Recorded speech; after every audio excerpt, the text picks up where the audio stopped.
एक प्रसंग आता है, हनुमान जी लंका की यात्रा से वापस आते हैं।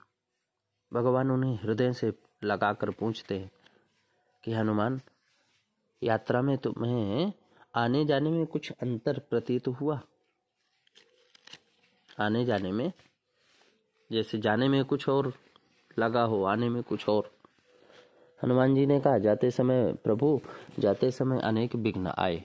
जंगल पहाड़ों में भटकना पड़ा, अनशन किया, तब कहीं समुद्र पार करने की स्थिति आई। मैनाक, सुरसा, सिंह का और लंकिनी आदि ना जाने कितने विघ्न व्यवधान आए, किंतु वापसी में एक भी व्यक्ति नहीं आया, एक भी विघ्न नहीं आया, एक भी समस्या नहीं आई। भगवान श्री राम ने पूछा कि ये सब कैसे हुआ? जब तुम उसी मार्ग से गए और उसी मार्ग से वापस आए, तो फिर यह अंतर कैसे? हनुमान जी ने कहा कि प्रभु, गया था तो साधना के मार्ग से और लौटा हूं मां के कृपा मार्ग से। सुना है कि कृपा के मार्ग में विघ्न नहीं होते। हनुमान जी लंका से लौटकर प्रभु के चरणों में प्रणाम किया और हमेशा प्रणाम किया करते थे। वैसे साधारणतः हनुमान जी का नियम यही था कि वे प्रणाम करने के बाद प्रभु के चरणों को कसकर पकड़ लेते थे, किंतु आज उन्होंने ऐसा नहीं किया। तो भगवान ने कहा कि आज कुछ बदले बदले से लग रहे हो,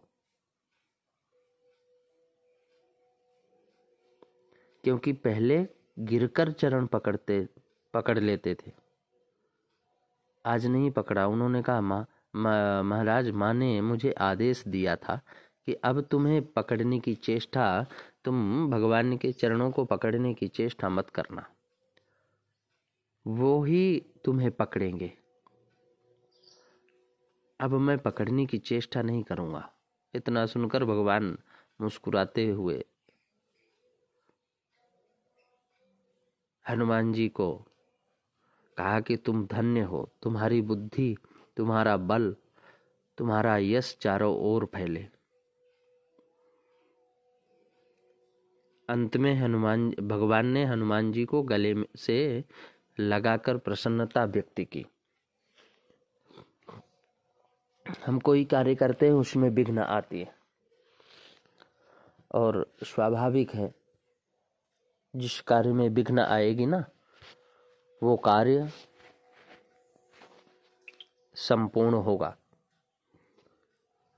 जितनी बड़ी पढ़ाई होगी उतने कठिन प्रश्न आएंगे, जितनी बड़ी क्लास होगी उतने कठिन प्रश्न आएंगे। हम अपने छोटे छोटे समस्याओं को देखकर पागल हो जाते हैं, इधर उधर भटकते हैं। भटकने से अच्छा है भगवान को याद करें। नियमित यदि हम नियम से, समय से भगवान को हम ज़्यादा नहीं, 90 दिन यदि याद कर लिए लगातार, इतने में सफलता प्राप्त हो जाती है। हम इधर उधर भटकते रहते हैं, दूसरे के पास जाते हैं पूछने के लिए, ज्योतिषाचार्य के पास जाते हैं पूछने के लिए, लेकिन परिणाम कुछ नहीं, अपना धन ही जाता है।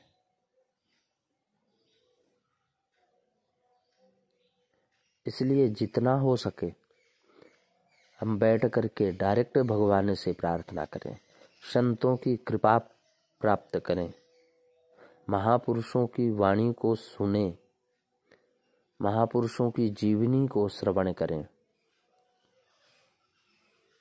तो जो हमारे मार्ग में विघ्न आते हैं ना,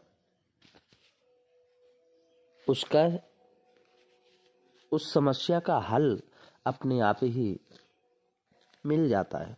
क्योंकि सत्संग एक ऐसी जिसके जीवन में सत्संग है ना, वो कहीं ना कहीं से किसी न किसी प्रयोग से वो निकल जाता है, संकट में आता नहीं। इसीलिए महापुरुषों को श्रवण करना चाहिए, महापुरुषों की जीवनी श्रवण करना चाहिए।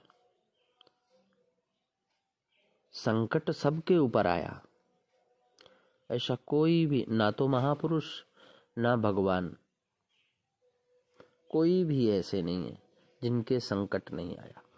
हम हमेशा रामायण को सुनते हैं, महाभारत को सुनते हैं। इधर पांचों पांडव,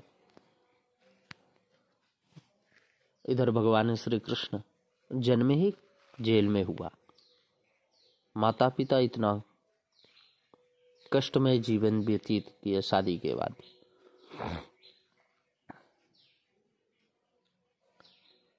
भाइयों को, भगवान श्री कृष्ण के बड़े भाइयों को मरना पड़ा, तब कहीं जाकर भगवान का जब प्रागट्य हुआ तो कंस को मरना पड़ा।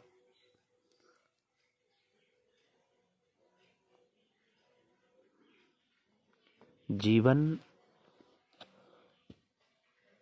संघर्षमय हो तो उसका सफलता जब प्राप्त होती है तो फल भी अच्छे मिलते हैं।